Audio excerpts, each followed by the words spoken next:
में एक त्योहार हो रहा था पूर्णिमा को, रक्षाबंधन, आप ज्यादातर जानते हो। पर हम गांव में आप कभी सुनना, हम इसको रक्षाबंधन नहीं बोलते, राखड़ी पूनम, रख पुन्यू। और मुझे लगता है जब हम रख पुन्यू या राखड़ी पूनम बोलते हैं तो और कुछ नहीं, पर ये पूनम और पुन्यू बोल के ये तो बताते हैं कि आती तो पूर्णिमा को है।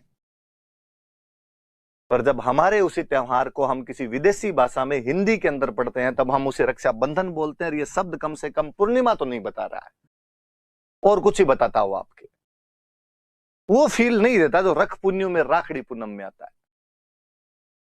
फिर हम कहते हैं कि इस रक्षाबंधन को नारियल पूर्णिमा भी कहा जाता है। इस दिन नारियल की पूजा की जानी चाहिए। मैं इंग्लिश वाले भाई बहनों को फिर कहना चाहूंगा कि इसको नारियल पूर्णिमा ही लिखें, कोई कोकोनट फुल मून ना कर दें इसको।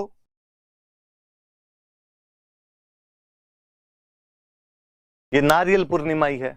कभी घरों में देखा हो तो जब विधि विधान से रक्षाबंधन मनाते हैं तो बाकायदा हाथ में नारियल दे के फिर बहनें राखी बांधती है। ये नारियल पूर्णिमा है। हम इस दिन श्रवण कुमार की पूजा करते हैं।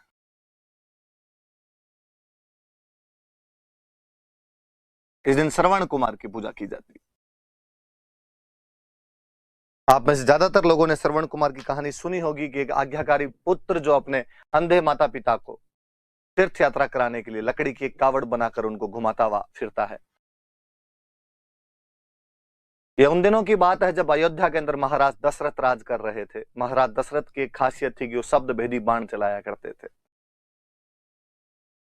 और महाराज दशरथ ने उस दिन सरयू नदी के किनारे अपना मचान लगाया और कहा कि रात्रि के समय में जब जंगल का कोई जानवर इस सरयू नदी के अंदर पानी पीने के लिए आएगा, जैसे वो अपना मुंह डालेगा, छपाक की आवाज के साथ मैं तीर चलाकर उस जानवर का शिकार कर लूंगा। दुर्भाग्य, विडंबना कि उस दिन जंगली जानवर की जगह वह आज्ञाकारी पुत्र श्रवण कुमार अपने अंधे माता पिता के लेकर वहीं आसपास कहीं ठहरा हुआ था। और अंधे माता पिता को जब रात्रि को प्यास लगी तो अपना बर्तन लेकर उस सरयू नदी से पानी लेने के लिए आया। उसके बर्तन की छपाक की आवाज ने राजा दशरथ को चौकन्ना किया और उनके एक ही शब्द भेदी बाण ने श्रवण कुमार के प्राण ले लिए थे।